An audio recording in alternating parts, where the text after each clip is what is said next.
one could sit under the shade of the trees and take a nice nap without worrying about being caught by the police. Yang Xinhai boarded a bus that was about to leave without any specific destination in mind. The driver had already started the engine, but there were still many empty seats on the bus.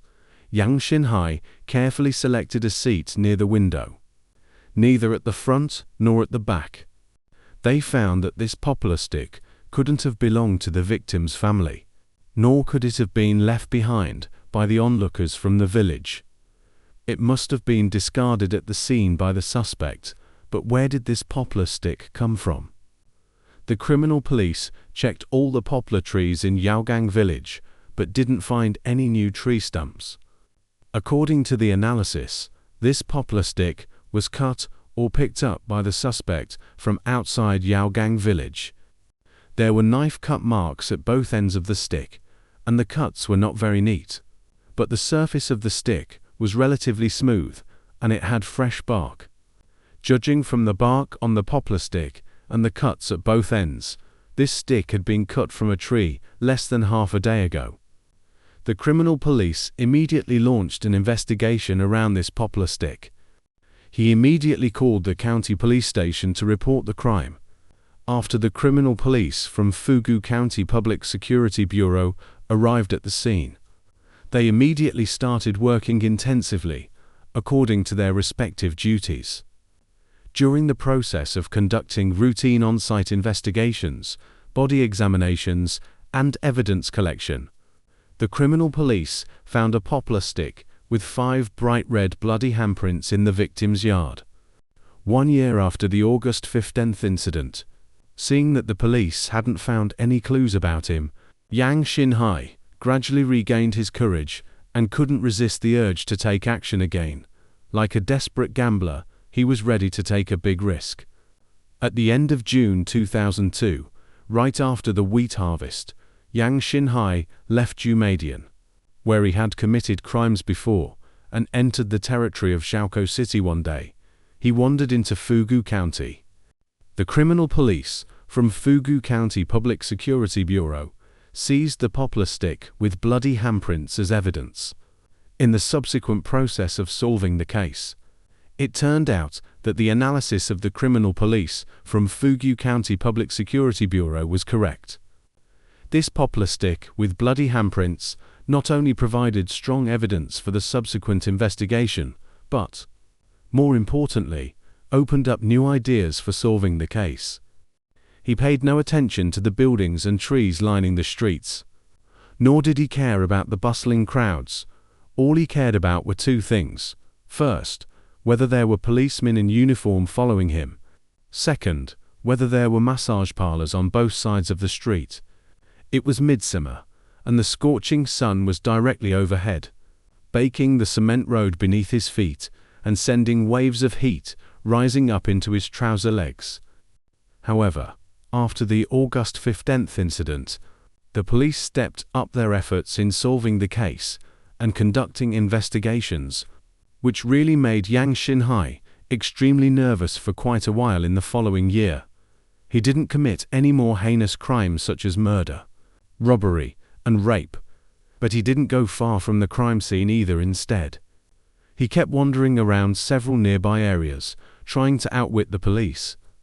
Whenever Yang Xinhai committed a crime, he always carried a map with him and committed crimes wherever he went. Taking advantage of his familiarity with rural life and the environment, he exploited the lack of coordination among different police departments. He clearly knew that, as long as he left the crime scene before the police got involved, he could be out of the police's jurisdiction and thus out of danger. He had heard that sitting at the front or the back of the bus was unsafe, and sitting in the middle had the highest safety factor. Just as the bus was about to depart, an old woman rushed onto the bus and sat right in front of Yang Xinhai. This really annoyed him. He thought to himself, "What bad luck. As soon as I get on the bus, I run into this ugly old hag. Just looking at her makes me sick. If it were a young girl sitting in front of me, I could at least enjoy the view and feel happy." Shortly after the incident, the Fugo County Public Security Bureau, reported this poplar stick with bloody handprints and their analysis to the Superior Public Security Department, which led to the Honan Provincial Public Security Department's decision to conduct a joint investigation and to set up a command center for the August 15th series of murder cases. After wandering around for a long time, Yang Xin-hai neither found anyone following him nor located a massage parlor feeling bored. He strolled aimlessly towards the bus station.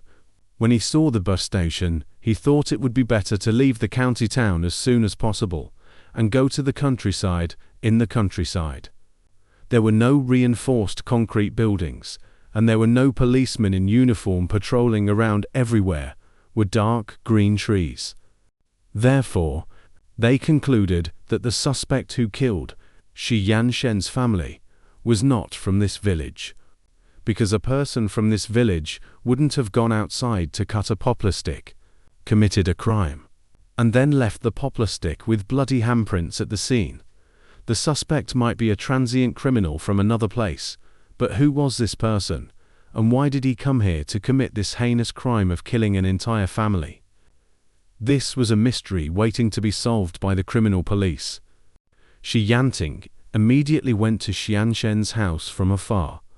He saw his brother lying on a bed in the yard, covered with a quilt. When he lifted the quilt, he found that his brother's body was already cold. Shi Yanting quickly pushed open the door of the east room and saw his niece lying on a small bed with her feet hanging down, his sister-in-law lying face down on the big bed, and his nephew lying outside the mosquito net. They were all covered in blood and had no signs of life. The hammer was about 8 inches long. He put the hammer, along with a fruit knife, a flashlight, and other tools for committing crimes, into a plastic snake-skin bag and carried it on his back. He left Gucheng town, turned south onto a road, and walked south along this road for about 2 or 3 miles. Then he turned west and walked to a river. As he walked, he observed the villages on both sides of the road, looking for a target for his crime. The criminal police carefully examined the bloody handprints on the poplar stick, but unfortunately, they could only see 5 bloody handprints because the blood was too thick. They couldn't see any fingerprints, so there were no conditions for identification. The criminal police had no choice but to study this poplar stick. This poplar stick was about as thick as a teacup and more than 1 meter long. He killed Shi Yanshin, his wife, and their 2 children, when Yang Xin-he found more than 90 yuan under the mat at the head of the bed, where the mother and daughter slept, and put the money away. He realized that his body and hands were covered in a lot of blood. He walked into the yard, saw the poplar stick he had used for self-defense, and picked it up casually, but then he thought that the deed was done and he wouldn't need it on his way to escape, so he casually threw the poplar stick on the ground. He was so angry that he immediately got off the bus and left. As he walked, he thought, "I've had such a frustrating experience for no reason. No. I have to find a place to vent my anger. You, an old woman with a wrinkled face like a dried tree bark, have no right to sit in front of me and spoil my view just because of the way this old woman has treated me." Originally, Yang Xin-hai was still hesitating about whether to continue committing crimes, especially not planning to do so in Fugo County. After Yang Xin-hai's case was solved, this poplar stick with bloody handprints became strong evidence that Yang Xin-hai had killed Shi Yanshin's family. This poplar stick was indeed left behind by Yang Xin-hai after he committed the crime.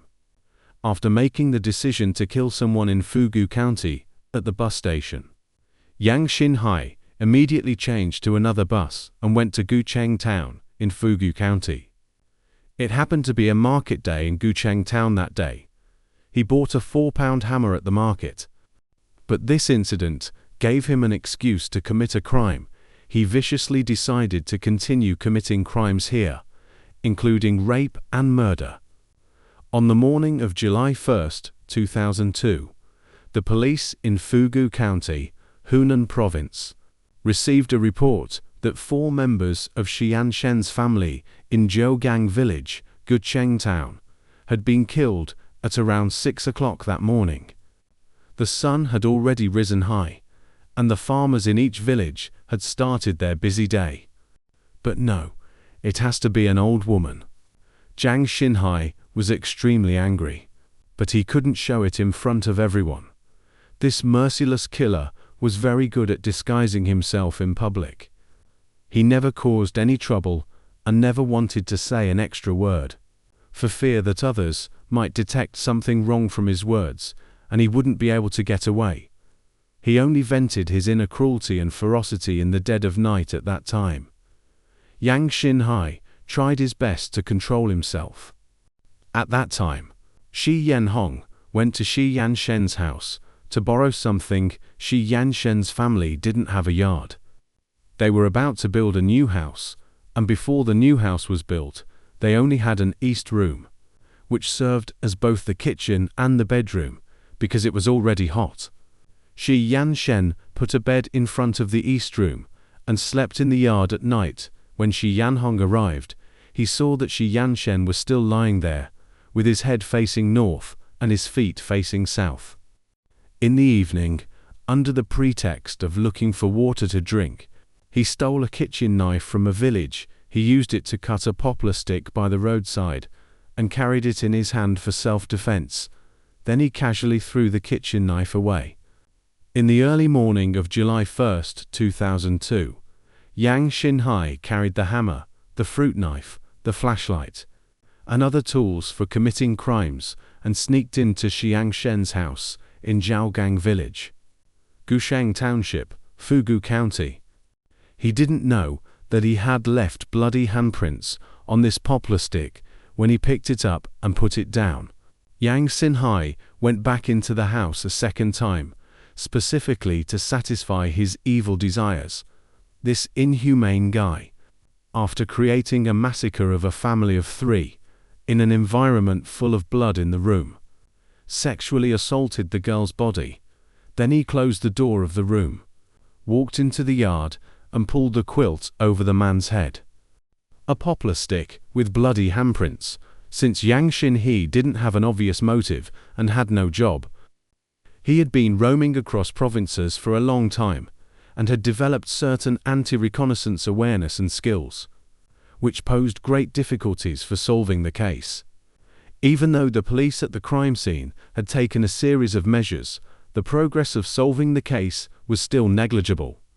He called out to him twice, but there was no response, so he went over to lift the quilt, and to his horror, he saw that Shi Yanshen's head was covered in blood, and there was a bloody hole in his forehead. Shi Yanhong didn't know what had happened, and was very scared. He quickly found Shi Yanshen's younger brother, Shi Yanting, and told him, "Go and have a look quickly. Brother Shen seems to have gotten into a fight with someone. There's a bloody hole in his head."